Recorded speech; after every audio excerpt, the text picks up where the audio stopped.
quiet. Give us a couple of beats, weirdo. Good gracious. Let me sip my coffee.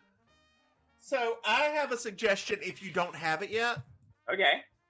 If you don't have this palette from Kimchi, her and which one is it? Is that Naomi Smalls? Naomi Smalls, yes. Oh. Two Queens, One Desert palette. Whoa. Girl. Hold on, I'm opening because I kept the box. Give me a second here. Two Queens, One palette. This palette. Oh, wow. I was looking for some greens and yellows. That's a really nice palette. Yeah, I was looking for some greens and yellows that wouldn't, like, blanch me out because it's hard for white people to get that stuff to where it doesn't make them look dead. If you had just told me that, I could have recommended you to go. There's a really awesome green and yellow palette at Ulta. I am happy to support Kimchi because this stuff, I just decided to put a little bit on my eye before this started. I don't know if you can see it. I winked the wrong one. Okay. Just to see. That is one tiny application, and it is already pretty yellow, which you can't see because I've got light on me. Do you use eyeshadow primer? I do whenever I'm actually doing something. Yeah. Right? Like, I really like the Too Faced brand. Like, that's my favorite one. I am a very big fan of, so I have to be careful with primers and stuff because I break out so easily.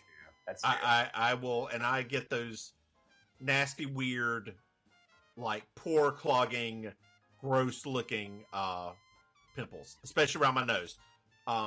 But the eyes, I'll get some little styes, right? It's not good. It's just not good. The one that I found that I really like is I've got it right here, the NYX Proof It. Ooh. Yeah. I haven't used it in a while, but last time I used it, it was perfect. Like, it went on well. Yeah. Okay. NYX Proof It. I'll keep that in mind because I always am on the lookout for good ones. And the best setting spray that I've found is I swear to God, I sweat so much whenever I put on makeup. I've only found one that does not make me feel like I'm wearing a plastic mask and cannot sweat. I know. And that is the Wet n Wild one. And I know it sounds real cheap. I don't care. You know, it is. I love Wet n Wild. It smells like coconut, and it is fantastic. Wet n Wild's got some really awesome products. I don't care what anybody says. Oh, and I bought something else. I went on a little shopping spree, little tiny one. I bought the Trixie, which palette is this one? The blush one. Which one is this? This isn't Mod About You, it's the other one. The Summer of Love, I think it is. Okay. It is so cute! Pinks and whites! The Mod About You one, those are your colors. Just throwing that out there. And it works really well. Like, I am so impressed by Trixie Mattel and Kimchi's makeup. Those two, of all of the, like, we're doing a collab makeup ones, are the best two I found. I like it. I'm down. Yeah. Cool. All right, let's get started. Are you ready to go into episode 7, Perky's Visit? Yeah. Okay, well, let's go into... Hey, everybody! Hey, y'all! I'm the Divine Miss Mims. I am your Auntie Maim. And this is Baking Sugar, a Designing Women podcast, where we are going episode by episode by episode by episode by episode by episode of Designing Women. I wasn't going to forget it. It was a dramatic pause. It wasn't dramatic enough. If you do a dramatic pause on a podcast, you have to go, that's what you do first. Oh, I see. You know, you're right. So since our last episode, we're doing 2 together right now. So I don't know if we know if we're going or coming. Hey, I did that earlier today. Well, oh God. Sorry, Mom. I'm so sorry, Mom. I'm so sorry. She is 30 years old. She has heard these jokes before. The what's great is that the most important thing that happened on our last episode is that Anthony Bouvier has arrived. Ooh, Anthony, the first black man in Georgia. Yes. We are getting soon, very soon. This episode, we are getting the full cast, right? Yep, I mean, except for the last 2 seasons, and those of you who don't know, we'll get to it eventually, but there's some rifts that happen in the cast. There's some allegations. First one person leaves, then 2 people leave, and they have to, then a 3rd person leaves for the replacement of the one person, which they should have never kept her on. God, did nobody watch Newhart and realize how bad she was as an actress? Anyway, how about we get started with this episode? I love it. You were going down the rabbit hole there. I don't think Patricia Duffy is funny. You were literally just spiraling. You were spiraling. That is her first name, right? Patricia Duffy? Julia Duffy. Julia Duffy. Why do I keep saying Patricia Duffy? Whatever. Julia Duffy. No, she's not funny. She I mean, some people must have thought she was. She had a career. She's been on 2 shows. Is that it? I mean, there may be more. But we'll get to that whenever it comes up. This is episode 7, Perky's Visit. I'm Julia Sugarbakers. I'm Julia Sugarbakers. I'm Julia Sugarbakers. I'm Julia Sugarbakers. And that's Marjorie. Just so you will know, and your children will someday know, is the night the lights went out in Georgia. The lights went out, the lights went out, the lights went out, the lights went out. And that is the night the lights went out in Georgia. I'm sorry, I didn't know. Well, now you do. Oh man, this was November 24th, 1986. So if you hear the date, yes, this will be around Thanksgiving in 1986. And this is a Thanksgiving episode, y'all. It's Thanksgiving! Oh, yay! Thanksgiving in February. We're in February right now. This will be coming out in March. So Thanksgiving in March! Yay! But man, we start off. If you guys notice, sometimes they'll like to set the mood for the episode with the theme music, and as they're opening up in the scene, it has a somber sound to it. And Charlene is upset. She's answering the phone, and she's crying. She's sobbing, and you find out why. Her boyfriend Mason, who we have yet to see. No, we've seen Mason. Mason. Oh my God, he's fat, America. Yes. God. We did a whole episode about him. Jesus, completely. He was that memorable, America. we did an entire episode about him. I'm putting out of my misery. Did you not catch all the new fat jokes? Like, I just didn't think about it. I was picturing some buff hunk of man, not that man who's only fat because he's got more than one chin. Anyway, he's off to. He doesn't even weigh 300 pounds. Like they keep making those jokes. He doesn't weigh 300 pounds. He might. No. I know a 300-pound man looks like who's that tall. He weighs at 275 max. And we aren't rounding up. It's the 80s. Anyway, Mason's off to Tokyo. Yeah, which is like really unusual. I was like, oh, I guess it's for business, but nobody usually like moves to another country for business. They usually just go visit a country for business. Right. But more importantly, Suzanne is cooking Thanksgiving dinner. Like she has started cooking this stuff the day before. Like, I don't know what she's baking. She's wearing the cutest little apron, Yes. just trying to cook. You know, she's never cooked before in her life. And you find out that Maryjo's bringing JD, and Julia and Suzanne's mom, Perky, and her friend are coming. I like Suzanne, not Suzanne. I like Charlene's line where she's like, Suzanne, do you think it's a good idea to learn how to cook the day before Thanksgiving? I know. I'm like, girl, we've all been there.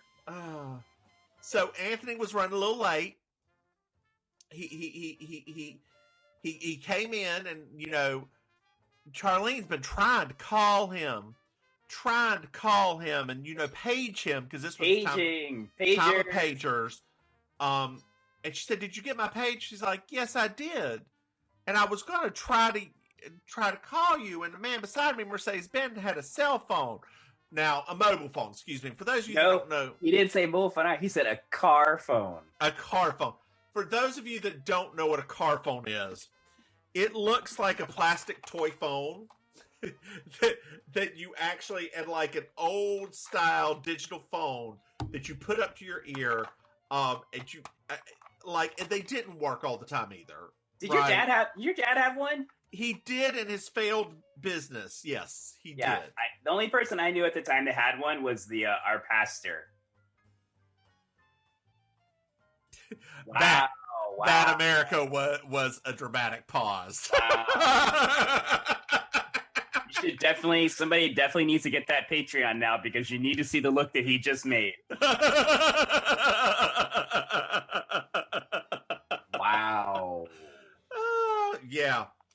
So she's like, fine, I understand. But did you deliver the stuff to Tommy Thompson? Tommy Thompson. Here we go. And Anthony was like, yes, but I don't like going over there because he keeps checking me out and making things like, look at his back, blah, blah, blah, blah, blah, blah, blah, blah, blah, blah, blah. And once again showcasing Anthony's hidden skill of gay voice. Oh, yeah, absolutely. I didn't think it was a little gay baity, right? But not for the time. You know, in the context of the time, a black man going to a gay man's house, and this is as uncomfortable as he got. You know, just working with all the stereotypes here. We're just working with all of the stereotypes.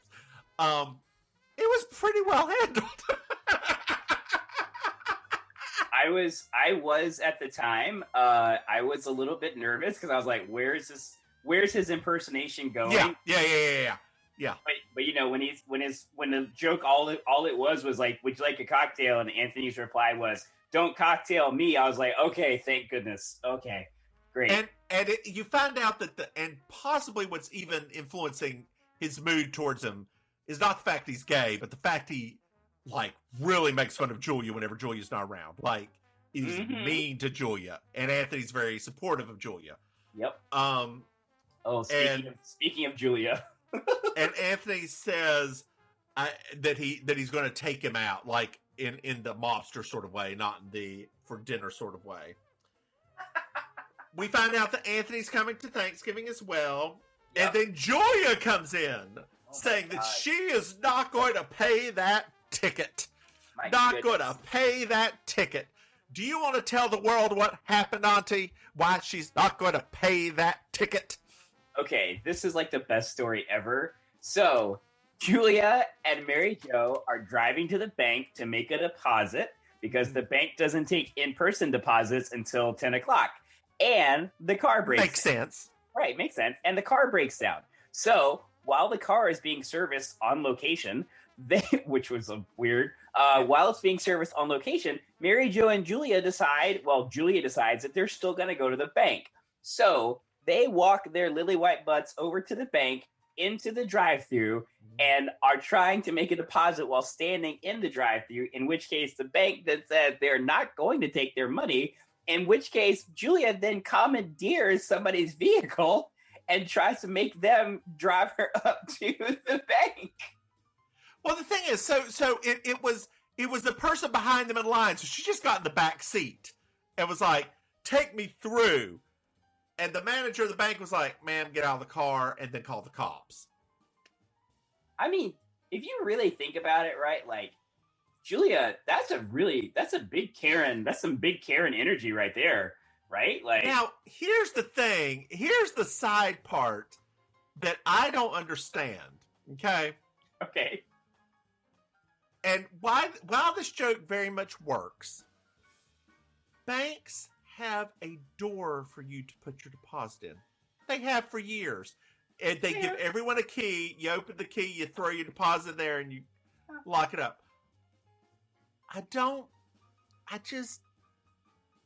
It works. It's comedy. It's fine. Don't analyze it, Miss Mims. Let's move on. So, like, I was analyzing it also I was over analyzing it also. My biggest gripe with that scene is the fact that the car is broken down and the car is being worked on. So, if the car is being worked on right now, why didn't they just wait for the car to be fixed and then take the car over to the bank? Emergency designing issues. Oh, okay. Okay, got you. I know. I don't know what the hell that even means. I literally was like, wait, that doesn't make any, like, sitcom, it shouldn't make sense, but wait. We've learned that Suzanne can't do design, and Charlene is only the office manager from the last episode. And Anthony's black, so obviously he can't do anything. So if somebody came in with a design need, they had to be back. Do you think, and I was wondering this too, do you think that they took a cab back? No, I think it was a police car. That's what I thought. So Suzanne and Julia do a couple of sister jabs at each other. I thought that was really cute. I didn't write them down because they weren't that, enthralling, but it was just a cute little scene between the two of them. It was. Maryjo starts crying or being very upset because it's first. Oh, wait. Yeah, we're actually, at Thanksgiving now. It skipped to Thanksgiving the next day. Okay. That was what happened on the commercial break. We went actually to Thanksgiving Day. I forgot to write down commercial break in my papers. Yeah. ASM. Papers. I just made somebody very excited. Which, once again, also still didn't make sense because the bank shouldn't have even been open at all that day. So this is Maryjo's first Thanksgiving without her kids. And then Perky and Bernice come in. You have Perky, who is played by Louise Latham, who you may know from Gunsmoke. And she's just that person. She is a character actress. Most people are like younger than us. Probably will have no reference for her. You should watch Gunsmoke, though. It's quite good. It is. And then Bernice, played by the comic genius Alice Ghostly, who, if you've ever watched Bewitched, not the movie is trash. And if you're watching WandaVision right now, they actually do an episode of Bewitched in it. Did I just ruin WandaVision for you? For who? You. Have you been watching it? Yeah. Okay, good. She played Aunt Esmeralda, who was the kooky, embarrassed one who would get embarrassed and turn invisible. She's a comic genius. Like, she is deadpan. Somehow she's both the straight man and the silly one at the same time. Like, she lives in her own little world, and you just have to accept it. She's like my I literally didn't realize until I was watching this episode. I was like, wait, she's literally my comedy goals. Like, the way that she plays all of these different types of highs and lows, I'm like, that's literally my comedy. That's what I want out of comedy. Speaking of older actresses and comedy and line delivery and that sort of thing, did you ever watch Star Trek Voyager? Have you watched any of it? All I've watched so far, because I am trying to get through them all. Okay. I've done Next Generation. Okay. I've done Deep Space Nine now. Have you gone all the way through Deep Space Nine yet? No, I'm on like the 3rd or 4th season now. Oh, okay. I'm sorry. It gets bad. So is it? I mean, if it's really bad, I mean, if you're telling me for sure it's not great, I will jump to Voyager. It's one of those things. Keep watching it till you hate it. Okay. Like about the last episode is one of the worst episodes of television. I think for me, you know what the thing is about that? The thing I like about that show is it's almost like a So do you remember this is another 80s reference. Do you remember the 80s show Hotel with James Brolin? James Brolin, and it was like James Brolin and Stephanie something. But he was like, that was like peak Brolin, like when he was at his absolute. Was it a comedy or was it a drama? No, it was a drama. It was an hour-long nighttime drama. It was like, but that was like peak Brolin hotness. And obviously, I watched it as a kid, and for some reason, I was drawn to James Brolin as you do. Anyway, the thing that I liked about it is that's what Deep Space Nine reminds me of, because it's basically Hotel was like a dramatic version of Love Boat, where Hotel was just like, here are guest stars every week. Here's some random thing. And I'm like, gosh, Deep Space Nine is kind of like Star Trek Hotel. Like, that's what it feels like to me. So I think that's why. I gotcha. Well, watch it till it gets bad. But going through all this, when you get to did you watch Orange is the New Black? Yes. Okay, Kate Mulgrew. Yeah. Okay. She plays Captain Janeway in Voyager. Oh. I was watching Guess Who's Coming to Dinner last night a little bit because I can't watch more than like 20 minutes of that movie. It is very bad. I understand its social relevance, but Spencer Tracy and Katharine Hepburn are charming and wonderful until they're not. In that movie. Do you agree or disagree? I'm not saying anything. Okay. Sidney Poitier feels like he doesn't even want to be there. I mean, but at the time, it was one of the most socially relevant movies ever made. Ever. Watching it now, it is a slog to get through, and it's so long. So long. I would say I still do like it. However, if you're going to find a good movie from that time period about that subject matter, I would say watch In the Heat of the Night more. Oh, yeah. Oh, my God, yes. Oh, my God. Yeah. I mean, by the time Sidney Poitier's parents come, you are like, I just don't even care anymore. So you've been with these rich white people for 2 hours, and there's still another hour to go somehow. Anyway, but Ms. Mulgrew's line delivery in watching an older Katharine Hepburn, because she's got the same rasp in her voice, you learn that's how, like, just watching her, that's where she got how to do line delivery. Because we're now moving on to Voyager. All that to say, let's go back to the episode. we just went off on the craziest TV like tunnel just now. When we go back to listen to this episode, we're like, how did that just happen? So Bernice turns, like, everybody introduced each other. Bernice turned, my favorite comment from this is Bernice to Suzanne. Oh gosh, I love it. I know you. and Suzanne's like, I don't think you do. And Bernice just looks at her and says, you're from America, aren't you? Yeah, like, this is Bernice through and through. There's one episode, my actual favorite episode, it's got to be season 3 or season 4, focused on Bernice, and it is, bam, comedy gold. Like, Bernice, just for you to let no audience, this is not her. This is the first time you're seeing Designing Women, this is just the first of many Bernice drops. Like, it's not a one and done. So you find out, just talking through everybody, that Perky's completely okay with Anthony. There could have been, she's old Southern, she could have not been. Oh, she is.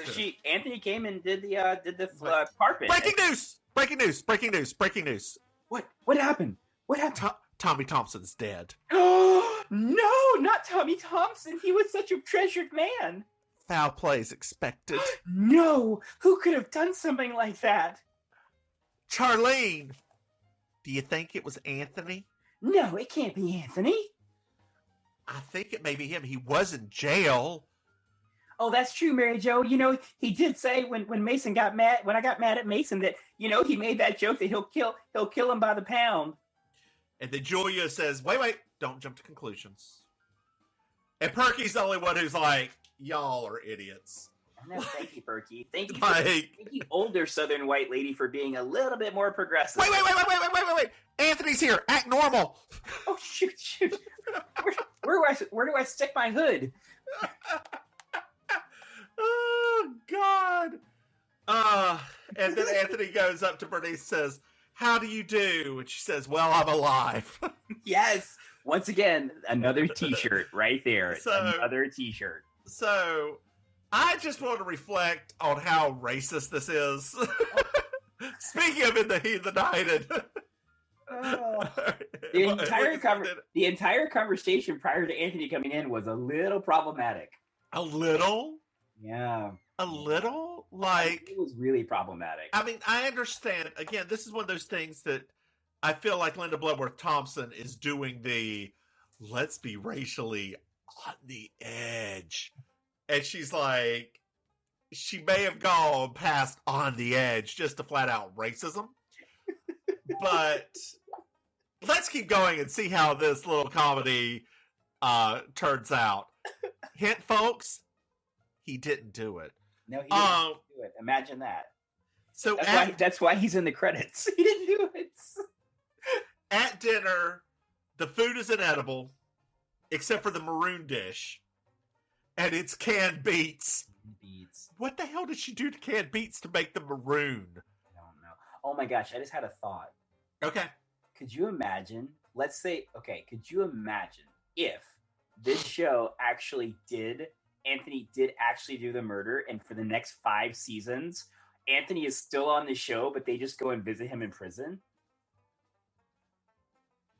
And then it comes to find out that he screwed up the wiring at Design House too.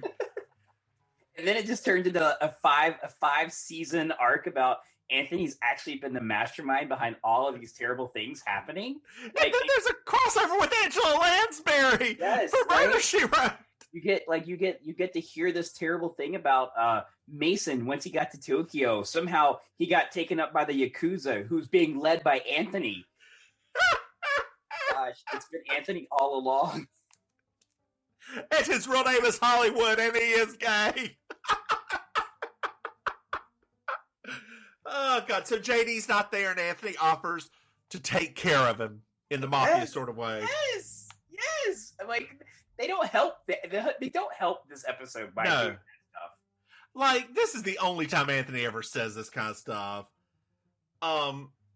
Maryjo asks what Anthony was in for, and Anthony says, I'd rather not talk about it. And all of a sudden, Perky and Bernice are moving to Montana. Yep. And Bernice is like, you know what? Today's Thursday. It's time for me to watch Bing Crosby. And I think you mean Bill Cosby. And I would like to mention Anthony, again, being socially relevant here. He said he likes to watch Bill Cosby because he's always wanted to, he's planned to live his life like him, finish high school, get a medical degree, and quit using the word be as a verb. I was like, Anthony, that's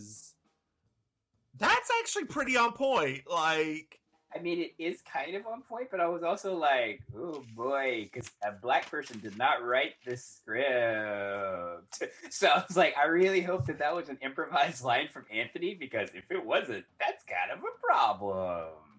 Oh, it wasn't.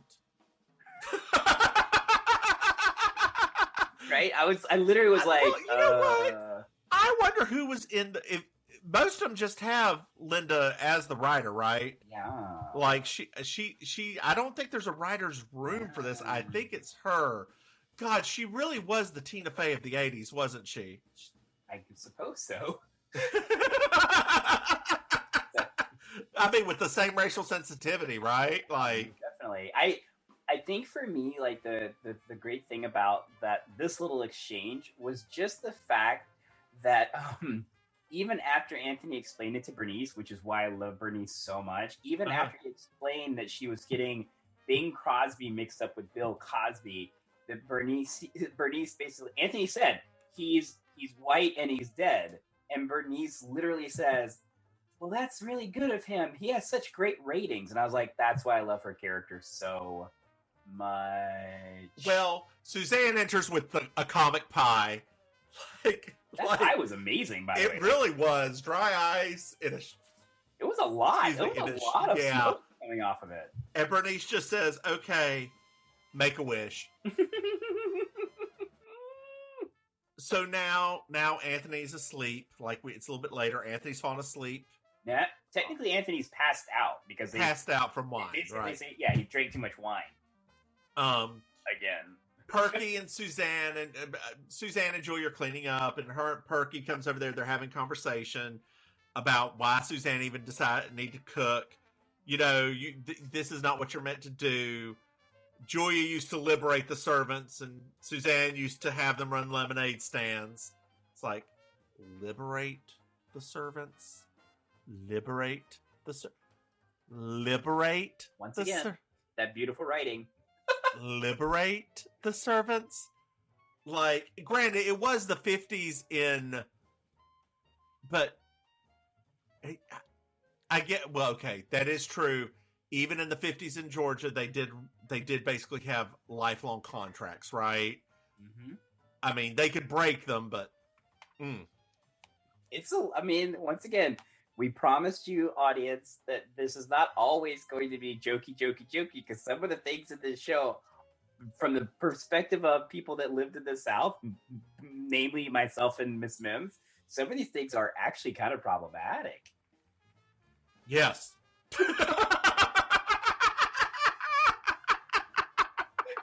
But we get back to Perky, who really is very upset because she really feels like Julia has stopped talking to her and they've stopped treating her like an independent woman. And I would like to mention that it is, you know, I have an aging grandmother, right? My grandmother's 90 now. And so it does start off with hey, how are you doing? What's new? You know, it does start off every time I talk to her as sort of repetitive going through the motions until we get to past that. And it's hard. Like it just because you want to make sure the person's okay. Right. And I think that is children watching out for their elderly folks. And I wonder how much of it comes from we as a society don't really take care of our elderly people. Like, we throw them in homes, we put them away, as opposed to the Japanese and other cultures where they actually move in with the children. Yeah, it's very, just something to think about. How's that? It definitely is. I mean, I have an aging parent, right? My mom will be 75 this year. Yeah. And, you know, she, however, is at that point where if I said, hey, Mom, come live with me, she'd be like, no, because she is actually very much enjoying being independent. And I can imagine, you know, when Perky even says it about moving into that home, I was like, you know what? I feel like if my mom had to like pick up from her house and get put into a home, she would probably be in the same mindset as Perky. Yeah, we were looking at options for my grandmother. Like, she was living with my aunt. My aunt passed away. And it was like, do we put her in, because she's not an invalid at all. She can still clean her house. She can still, you know, do everything except for drive. Please, Lord, she hasn't been able to drive since she was 50, so let's not have her drive now. I mean, she did drive. She shouldn't.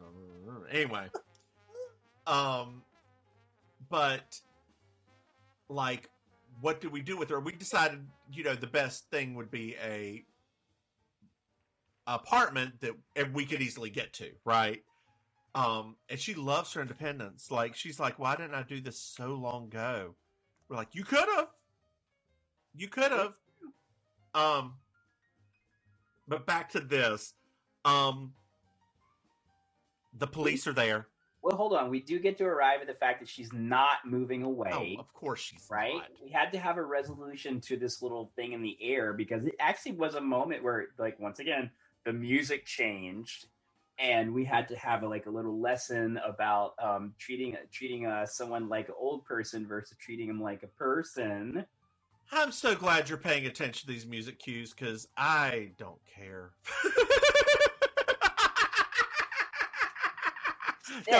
Yes. So then so my single biggest gripe is about to happen. Now, when the police officer gets there, Julia's walking to the door. She's like, "We will not turn him in. He is innocent until proven guilty. Blah, blah, blah, blah, blah, blah. Open the door. He's right over there, and I am not going to hold a fugitive." That's not technically my problem, but right. My biggest problem wasn't that. My biggest problem is that the police officer didn't have a Southern accent. It's Atlanta. They won't all have Southern accents. They have to go. Police officers in America have to go to school for at least 4 years at a university before they. Wait, that's not right. That's Europe. Yeah, that's not right. That you just have to go to a training. Yeah, that's not. Yeah. So, good. But the thing is, right, is that okay? This is very nitpicky, I know, but this guy didn't even have a neutral accent. He literally sounded like a New Yorker. I was like, how did they get this one actor that doesn't even sound neutral? I sound neutral, but I was raised in the South. Yeah. This guy sounds like he literally just moved there from Queens. Maybe he was an extra for that one show. What was the show with the aliens who lived in America? They came down. Alien Nation? Alien Nation. Maybe he was an extra for that and just Wait. What? Of all of the shows for you to pick that he might have been an extra on at the time, things like Cagney and Lacey, Hills, what's it, the all of the cop shows that were out at the time.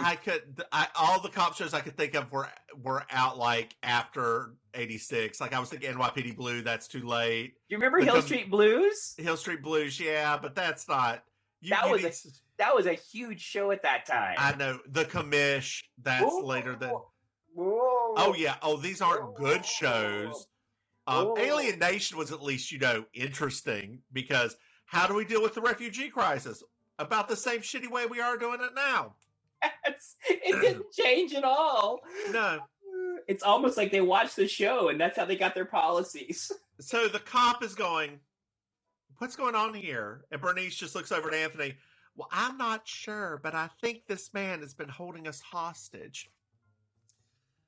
So they say, no, we're talking about the Tommy Thompson murder. And he's like, "Oh, the partner made a full confession."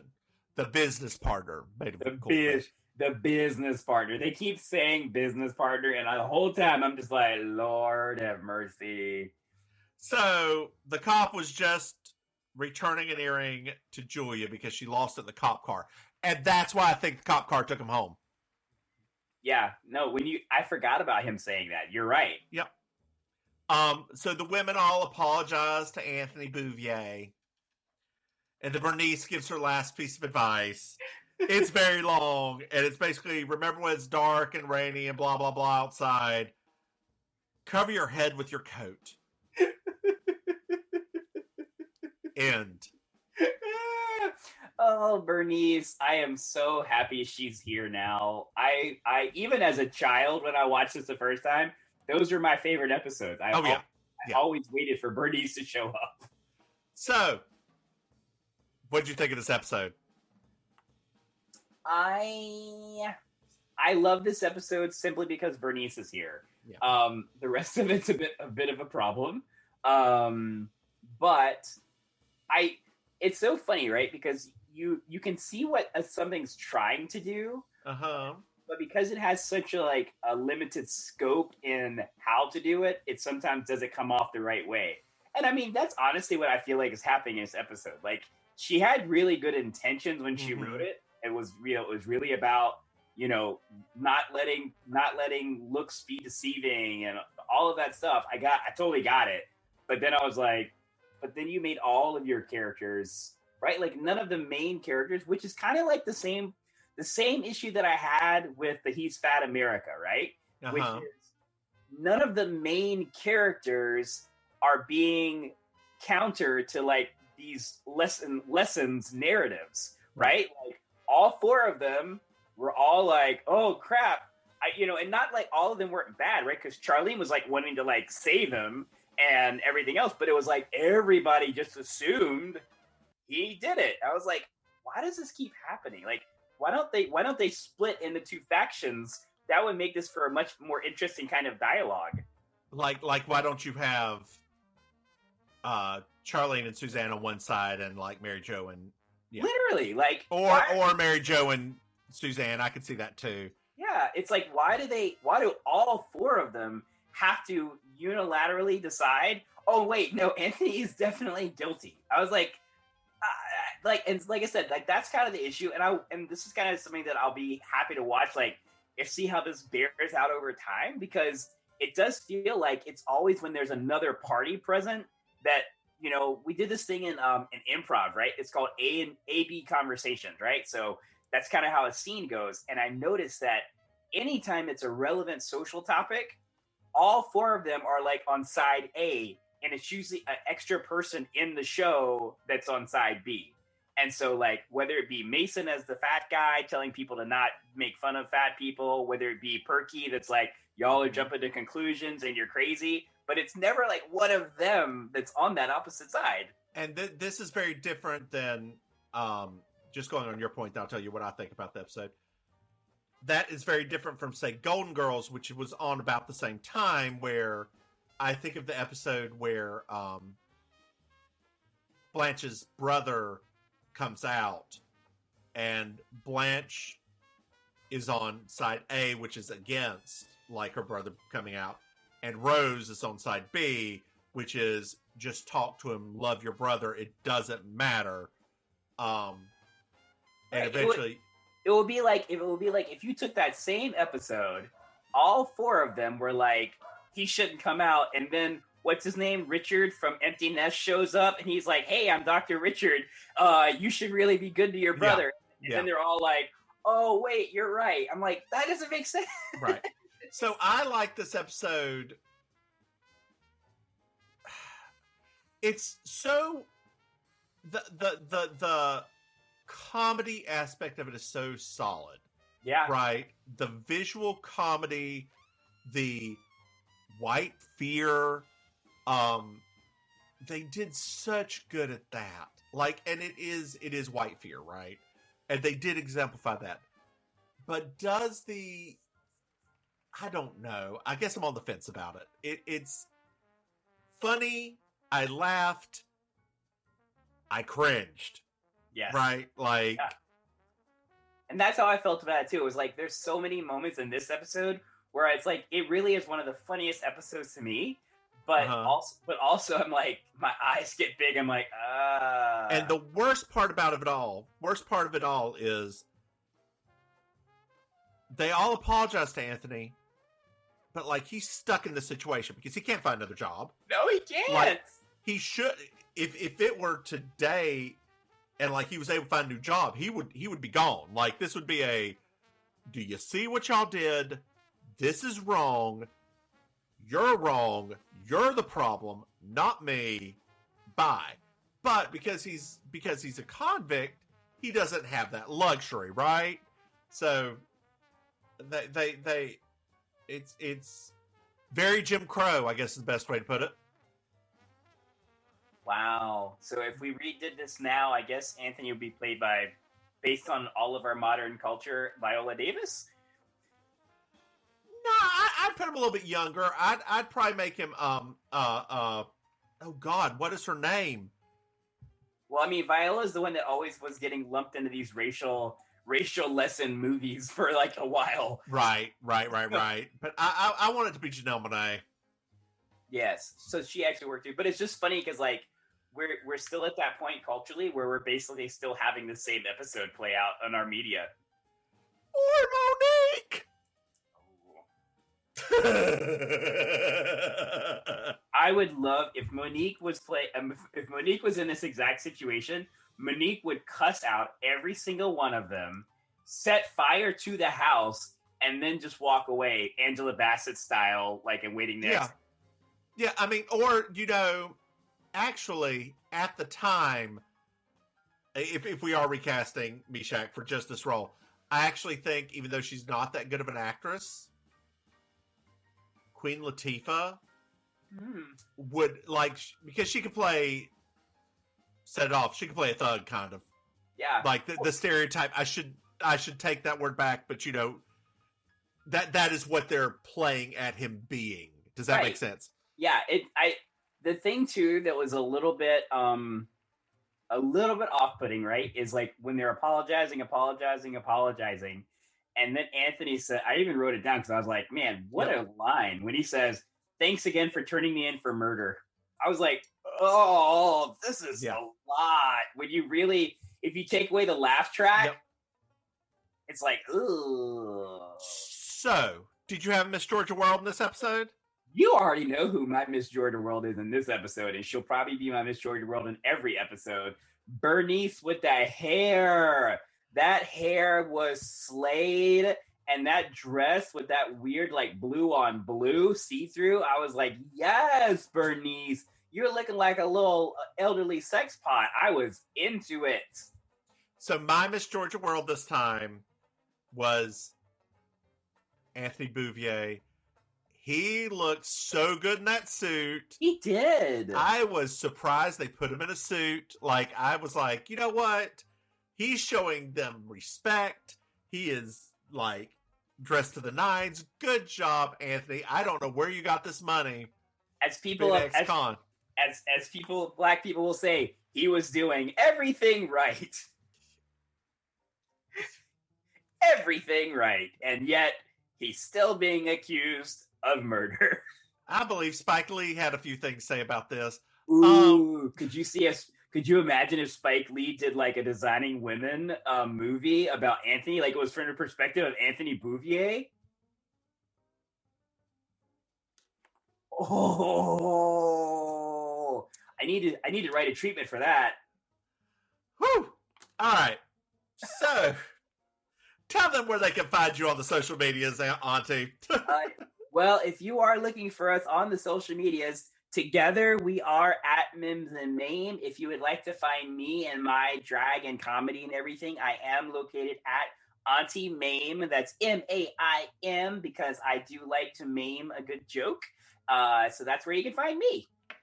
And I am the Divine Miss Mims. You can find me at Divine Miss Mims, not at the Divine Miss Mims. That's taken by somebody else who is a rapper. I don't know very much about her music, but feel free to check her out too. Why not?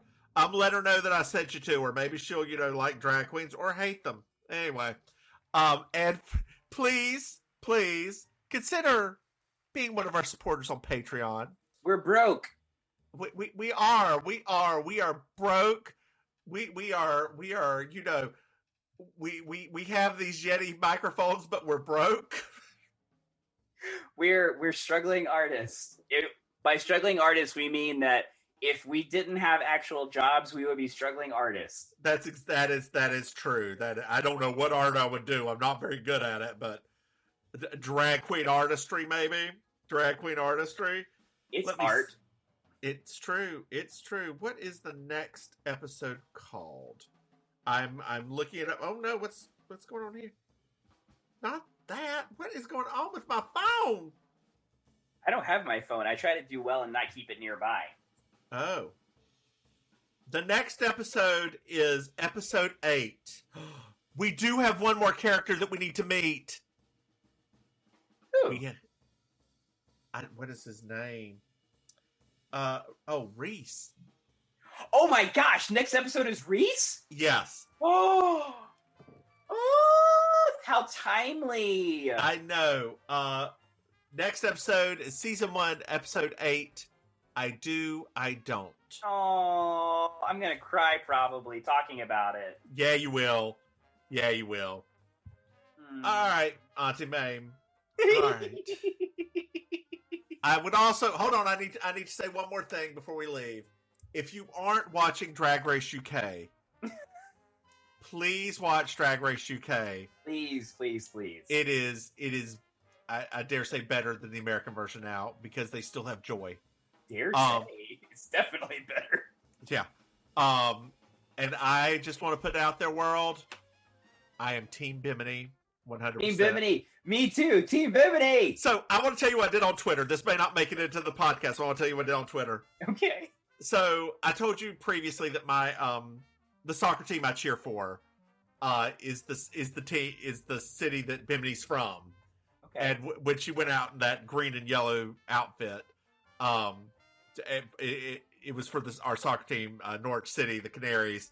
So I messaged. They have a lot of British soccer teams have supporter groups, and that's sometimes how you get like shares of the club or different kinds of tickets and sit in different parts of the stands. They have an LGBTQ plus supporter group called the Proud Canaries. So I directly messaged them on Twitter, and I was like, so this inquiring American drag queen and Proud Canary wants to know, are you Team Bimini? And I got a response back like 30 minutes later. Yes, of course we're Team Bimini. I was like, yay! I'm telling you, the other day when I saw, and I don't know if you saw this or not, but when the Royal Society of Biology, like basically somebody made a meme about Bimini as a bacteria, and they basically said it said evidence of Paul blah blah blah discovering the first bacteria, and it had a picture beside Bimini, and the Royal Society for Biology retweeted it and said, we can confirm this. I was like, oh my gosh. When the Royal Society of Biology weighs in, you know that there is a movement happening. I would also like to say the nipples are the eyes of the face. That needs to be on a t-shirt. I need it. I know. Anyway, girl, it's been fun. It's been swell, but the swelling's gone down. Thanks. Thank you, Preparation Age. All right, Not sponsored. bye, girl. Bye, Annie. Bye. Bye.